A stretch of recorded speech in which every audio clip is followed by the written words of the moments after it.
Hello students, how are you. आप कैसे हैं। आज हम आपको जो जैव प्रक्रम पढ़ा रहे थे, उस जैव प्रक्रम का जो अंतिम टॉपिक है उत्सर्जन, उसको हम आज बताएंगे आपको। हमने आपको बताया था इसमें उत्सर्जन होता क्या, पहले ये समझ लें कि हमारे शरीर के अंदर जो उपापचय की जब क्रिया होती है, शरीर में जब उपापचय की क्रिया होती है, उसके फलस्वरूप जो अपशिष्ट पदार्थ बनते हैं, उन अपशिष्ट पदार्थों को शरीर से बाहर निकालने की जो क्रिया होती है वह उत्सर्जन कहलाता है। कहने का मतलब होता है कि जब शरीर में उपापचय की क्रिया होती है या मेटाबॉलिज्म की क्रिया होती है, तो शरीर के अंदर जो होता है उत्सर्जी पदार्थ बनते हैं, अपशिष्ट पदार्थ बनते हैं या हानिकारक पदार्थ बनते हैं। इन हानिकारक पदार्थों को शरीर से बाहर निकालने की जो क्रिया होती है वह उत्सर्जन कहलाती है। और इसके लिए जो होते हैं उत्सर्जी अंग पाए जाते हैं। और ये उत्सर्जी अंग कौन सा होता है, वृक्क होता है, जिसे हमने आपको बताया ये वृक्क है। इसके अतिरिक्त मतलब वृक्क जो है मुख्य उत्सर्जी अंग होता है वो वृक्क कहलाता है। इसके अतिरिक्त जो फेफड़े होते हैं, आहार नाल है, त्वचा है, ठीक है, ये भी होते हैं कि उत्सर्जी अंग की तरह क्या करते हैं, व्यवहार करते हैं। मतलब ये भी जो उत्सर्जी पदार्थों को शरीर से बाहर निकालते हैं। अब देखिए मनुष्य का जो मुख्य उत्सर्जी अंग होता है वो वृक्क कहलाता है। और वृक्क जो होते हैं वह सेम के बीज के आकार के होते हैं। और यह जो उदर गुहा होता है, उदर गुहा होती है, उसमें जो कशेरुक दंड होता है, उस कशेरुक दंड में जो वर्टिब्रल कालम होता है, उस वर्टिब्रल कालम के इधर उधर मतलब दोनों साइड में होती है वृक्क जो है पाया जाता है। और वृक्क होता है और सेम के बीज के आकार का होता है। मतलब बायां वृक्क जो होता है थोड़ा सा नीचे होता है और दायां वृक्क क्या होता है थोड़ा सा बड़ा होता है। पुरुषों और महिलाओं में दोनों में वृक्क का आकार जो होता है वो अलग अलग होता है। पुरुषों में जो होता है वृक्क का जो भार होता है मतलब वह लगभग 115 से 170 ग्राम के आसपास होता है, जबकि महिलाओं में जो होता है वह वृक्क का जो भार होता है वह 115 से 125 ग्राम के आसपास होता है। अब देखिए वृक्क का काम होता है वह उत्सर्जी पदार्थों को छान करके अलग करना, ठीक, और ये उत्सर्जी पदार्थ को छान करके अलग करता है। और एक वृक्क के ऊपर एक टोपी के आकार की रचना होती है, उसको अधवृक्क ग्रंथ कहते हैं। और यह अधवृक्क ग्रंथ जो होती है वह हार्मोन को स्रावित करने का काम करती है, मतलब जिसको हम एड्रिनल ग्लैंड कहते हैं। और यह एड्रिनल ग्लैंड होता है वह एड्रिनेलिन हार्मोन और नॉर एड्रिनेलिन हार्मोन स्रावित करता है। मतलब उसमें जो होता है उससे हार्मोन स्रावित होते हैं, वह जो होता है अंतःस्रावी जो होते हैं अंग पाए जाते हैं जो उसके ऊपर टोपी के आकार की रचना बनाते हैं।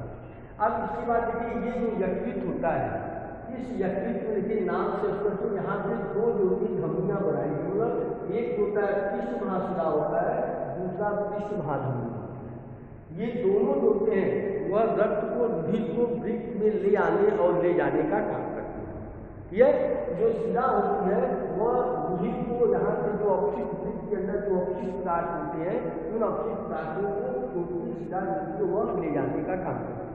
और जब पृष्ठ महाधमनी होता है वह वृक्क को रक्त पहुंचाने का काम करती है या जो लाभदायक पदार्थ होते हैं उनको ले जाने का काम होता है धमनी के माध्यम से होता है।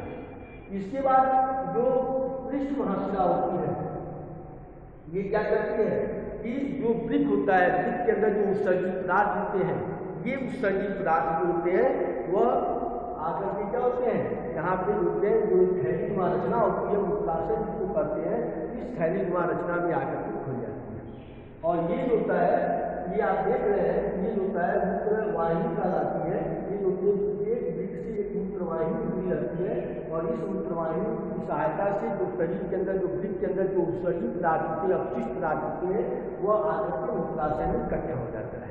और जब मूत्राशय में इकट्ठा होता है मूत्राशय के अंतिम सिरे पर एक जो है मूत्र मार्ग कहलाता है और उसी मूत्र मार्ग की सहायता से शरीर से अपशिष्ट पदार्थों को समय समय पर क्या करते हैं बाहर निकालते हैं। ध्यान से सुन लीजिए फिर से, मतलब उत्सर्जन का मतलब होता है कि जब उपापचय की क्रिया होती है तो उस उपापचय की क्रिया के फलस्वरूप मनुष्य के शरीर से हानिकारक या अपशिष्ट पदार्थ बनते हैं। इन अपशिष्ट पदार्थों को शरीर से बाहर निकालने की जो क्रिया होती है वह उत्सर्जन कहलाता है।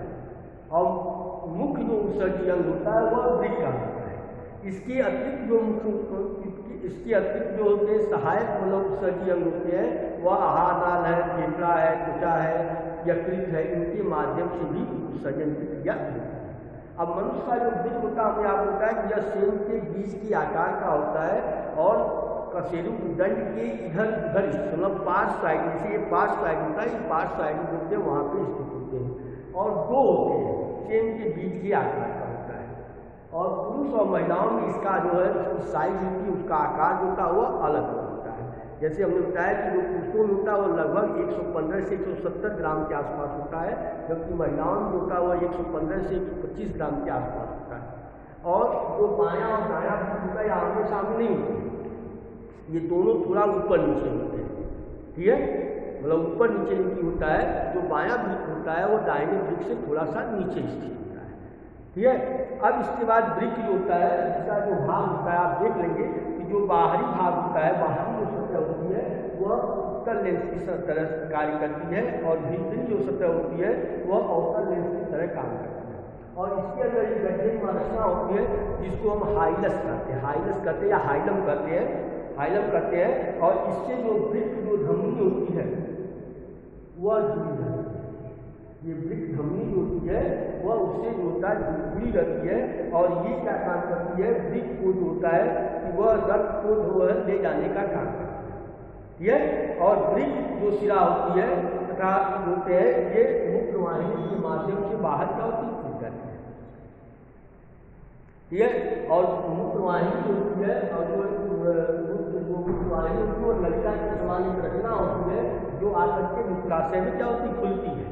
और इसी मूत्राशय के अंदर जो होता है जो अपशिष्ट पदार्थ होते हैं वो आकर के क्या होते संचित होते रहते हैं, इकट्ठा होते रहते हैं और उन अपशिष्ट पदार्थों को मूत्रमार्ग की सहायता से क्या करके बाहर निकाल देते हैं। इसके बाद जो वृक्क होता है उसकी जो इकाई होती है वह वृक्क नलिका कहलाती है, जिसको नेफ्रॉन्स, ये रफली फिगर है, डायग्राम है, आप किताब में देखेंगे, आपकी किताब में बना हुआ ये वृक्क नलिका कहलाती है। और ये जो ये क्या होती है कि इनकी जो संख्या होती है असंख्य होती है, अनगिनत। अगर आपसे पूछा जाए कि वृक्क की इकाई क्या होती है तो आप बताएंगे वृक्क की इकाई होती है वृक्क नलिका कहलाती है या नेफ्रॉन्स। तो नेफ्रॉन्स जो होता है या वृक्क नलिका जो होती है वह वृक्क की इकाई कहलाती है, ठीक है। और प्रत्येक वृक्क में निम्नलिखित भाग, मतलब वृक्क के अंदर जो होता है वो निम्नलिखित भाग होता है। पहला जो भाग होता है उसको मैल्टिहील कोश करता है। वृक्क नलिका के अंदर जो होते दो प्रमुख भाग होते हैं, एक होता है मैल्टिहील कोश, मैल्टिहील कोश, दूसरा होता है स्रावी नलिका, स्रावी नलिका, ठीक है। ये दो भाग हैं।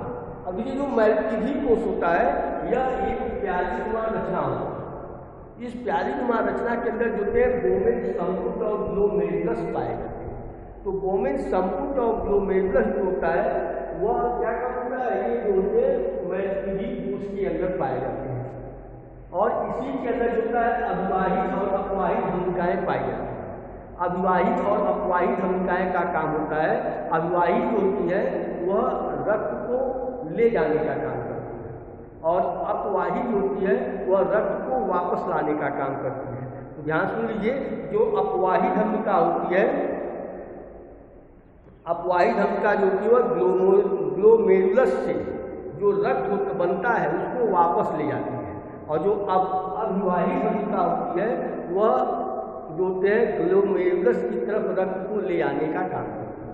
तो अविवाहित धमनिका जो होती है वह रक्त को ले आती है और अपवाहित धमनिका जो होती है वह ग्लोमेरुलस से रक्त को ले जाने का काम करती है। मतलब अपवाहित का मतलब होता है जो होते हैं, अपवाहित का मतलब होता है नीचे वाली, अविवाहित का मतलब होता है ऊपर वाली, ये जो होता है।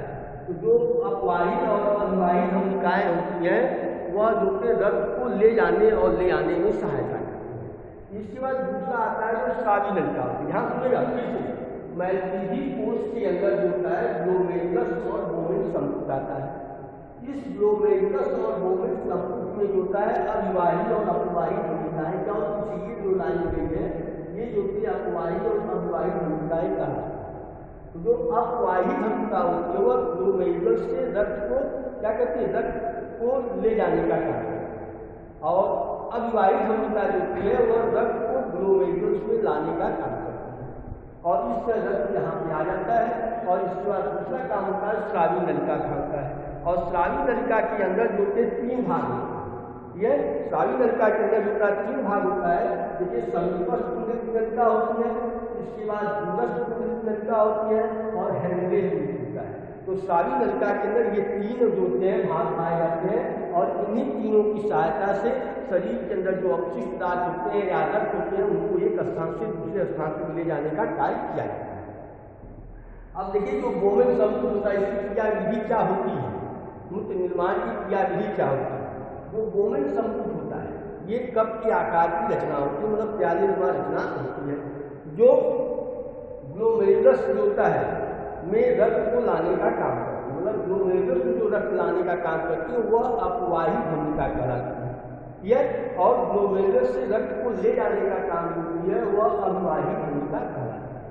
अब ये जो होते हैं ग्लोमेरुलस होता है, जब इसके अंदर जो होता है कहा जा सकता है कि जो अपवाही धमनिका होती है जो रक्त को ले आती है और जो अनुवाही धमनिका होती है जो ले जाने का काम करती है, तो अपवाही धमनिका क्या होती है, चौड़ी होती है। अनुवाही धमनिका क्या होती है, सकरी होती है। जब रक्त आता है इतनी तेजी से अनुवाही धमनिका के माध्यम से रक्त बाहर निकल नहीं पाता है। जब बाहर नहीं निकल पाता है वह बोमेन संपूर्ण के ऊपर क्या करता है, दबाव उत्पन्न करता है।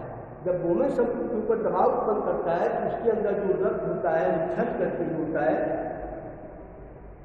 जब छल जाता है रक्त और रक्त छलने के बाद जो होता है जब उसके ऊपर यहाँ पर ग्लोमेरुलस होता है, ग्लोमेरुलस से के अंदर जब दबाव उत्पन्न होता है तो वह रक्त होता है छल करके बोमेन संपूर्ण के अंदर आ जाता है।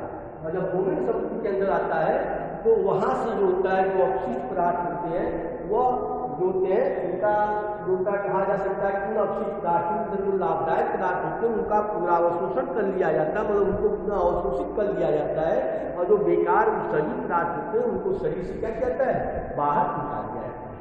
तो कहने का मतलब है इसमें मेन होता है वो कप के आकार की जो रचना होती है उसको हम बोमेन संपूर्ण करते हैं। और बोमेन संपूर्ण के अंदर अविवाही तथा अपवाही धमनिकाएं पाई जाती हैं और इसकी जो होती है जो अपवाही धमनिका की अपेक्षा होती है अविवाही धमनिका क्या होती है, चौड़ी होती है।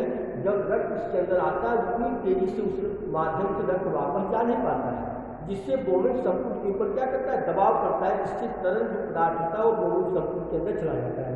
रक्त जो होता है वो बोमेन संपूर्ण के अंदर चला जाता है और वहाँ पे रक्त होता है छल करके होता है।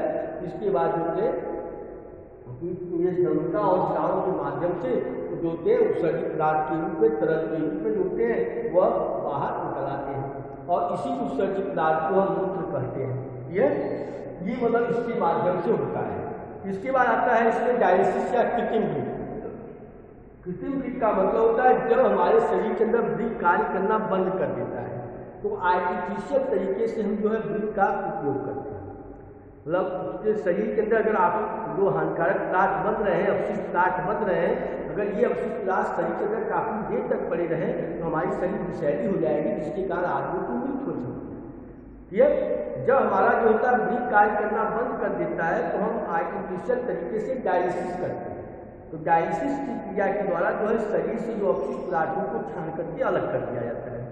ये तो इसी को कृत्रिम अपोहन कहते हैं, मतलब आर्टिफिशियल अपोहन कहते हैं। इनमें तमाम प्रकार की जो भी टंकियाँ होती है या नलिकाएँ होती हैं, वहाँ उन नलिकाओं के माध्यम से जो होता है कि शरीर के अंदर के जो अपशिष्ट पदार्थ होते हैं उनको शुद्ध करने का काम किया जाता है।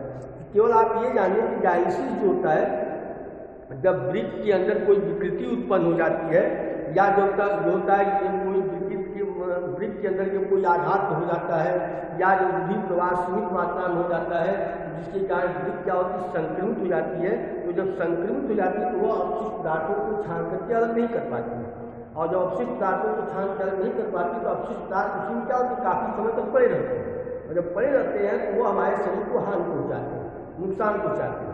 तो हम क्या करते हैं, कृत्रिम वृक्क के माध्यम से, जिसको हम अपोहन करते हैं, अपोहन के माध्यम से हम क्या करते हैं कि उस जो अपशिष्ट पदार्थ होते हैं उनको छान करके हम अलग कर देते हैं। ठीक है, वह डायलिसिस की क्रिया कहलाती है। और डायलिसिस में विभिन्न प्रकार की होती है, वह टंकियाँ बनी होती हैं, नलिकाएँ बनी होती हैं। उन नलिकाओं में और टंकियों के माध्यम से सहायता से हम अपने शरीर के जो रक्त होते हैं मतलब जो अपशिष्ट पदार्थ होते हैं उनको छान करके हम अलग कर देते हैं। इसके बाद आता है पौधों में उत्सर्जन। तो पौधों में जो उत्सर्जन की जो क्रिया होती है वह होता है, आप जानते हैं प्रकाश संश्लेषण की क्रिया होती है। प्रकाश संश्लेषण के द्वारा जो है शरीर पौधों के अपशिष्ट पदार्थ होते बाहर निकल जाते हैं। इसके अलावा होता है वाष्पोत्सर्जन की क्रिया होती है। तो वाष्पोत्सर्जन के द्वारा जो आवश्यकता से अधिक जो जल होता है वह बाहर निकल जाता है। इसके अलावा बिंदु स्राव की क्रिया होती है। इनके माध्यम से भी पौधों में होता है जो अपशिष्ट पदार्थ होते हैं वह होते इनके माध्यम से बाहर निकलते हैं। तो ये होता है उत्सर्जन का टॉपिक था। इसका फिगर बना लेंगे और उत्सर्जन का टॉपिक हमने पीछे लिखवाया भी है, उसको लिख लेंगे PDF के माध्यम से और आज हमने इसको समझा दिया। ठीक है, धन्यवाद।